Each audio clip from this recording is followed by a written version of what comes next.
impromptu once again. A lot of people don't have a voice, and so I have to be the one. They have a voice, but not on as large a platform as they would like. So I have to fill in. The Black Monkey has to fill in. You know, you have these people, they keep bringing this issue up. And then they like to play shadow games. And they like to say, well, why does he keep bringing it up? Well, we keep bringing it up because you all keep bringing it up. And we're going to stay bringing it up because we see the way it's headed. Let's give a quick recap on this. You know, back in the 70s or before the 70s, when they were pondering the abortion question, they said, well, it's between the woman, it's between this, it's between that, it's between the woman. Is not between the public. But now 30, 40 years, 50 years later, we find out it is between the public because they're using public funds and they're making it a right. Even Joe Biden backtracked and said, yes, they should have access to public funds. So now you want to take my money and use it for them. But first, I thought it was between them. Look, people, we see this is how it always goes. This is how they start off saying it's between them, it's between them. But then, like with this homo issue, and again, we're not talking about individuals. People have individual struggles and the people need help. But when you talk about it as a mass movement, it's the same mantra that they echoed recently. Oh, it's between them. It's they live their lives. Oh, it's between them in their bedroom. I was talking with someone the other day. He said, I don't get involved in other people's bedroom. But really? But they're going to get involved in your wallet. And you see it. They already got involved in people's wallet. How? Don't you watch the news? The Pentagon spent $8 million on reassignment surgeries. They also get involved in people's dollars. The Colorado baker had to hire an attorney to stop from being run out of business by people who wanted to force him to bake the cakes. Do your research. The florists too. The florists had to be going to court too. These are people that they served, and we have to say it over and over again because you have newcomers to the videos.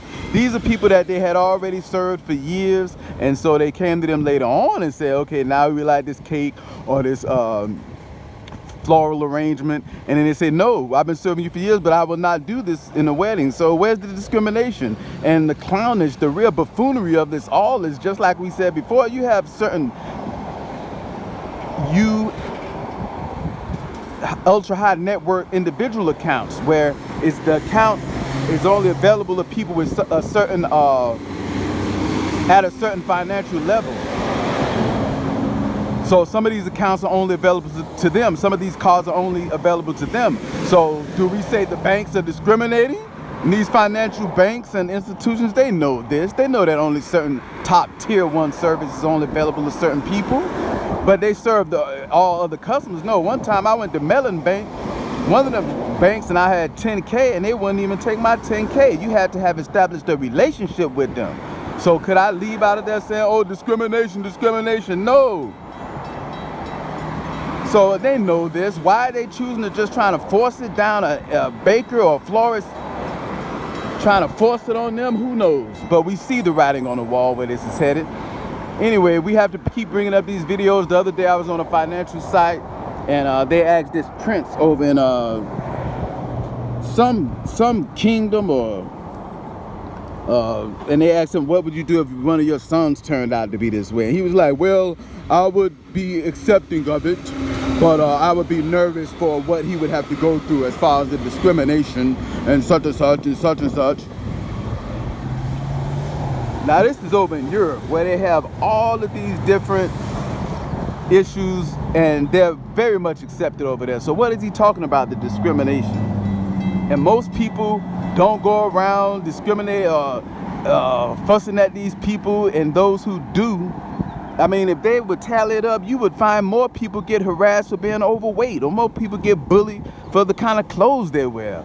So why would you, like someone wrote, after he said that, someone wrote on the site, they don't want equal rights, they want special rights. And again, we're not talking about all of them, but we're talking about the whole movement as a whole needs to be scrapped because it's buffoonish, it's cartoonish, and it's extremely deceptive and lying because they lied in the beginning and they're lying now. Then another one wrote, when the one of the Federal Reserve chairmen wrote by, we're still not where we need to be on LGBT employment. And someone wrote, wait a minute, is this a category now where you have to single them out as a category? Where's all this coming from? Is this a category now where we have to say, well, this person or that person, this group is discriminated against? And someone wrote a real sobering piece on that. He said, we have real issues. His name was Michael. We have real issues. Pollution, immigration, mass starvation, poverty, disease. And he said, the public is tired of this issue being hoisted up here like it's some kind of real issue. And he was saying, and he brought up some other, just some stifling points. A well-researched man. He said, these individuals that you keep hoisting up, they're employed in a lot of the upper income industries. The media, he gave actual percentage numbers. He said, although they make up only less than 2% or 5%, most likely 2% of the population, they're in 40% or something of these high income careers in finance, in Hollywood, in media. They're overrepresented. And they're in the most highly paid jobs. So where's this? And even though we don't, even though we don't have ties with Castro, we don't support what he did. You know, he did a lot of unworthy things.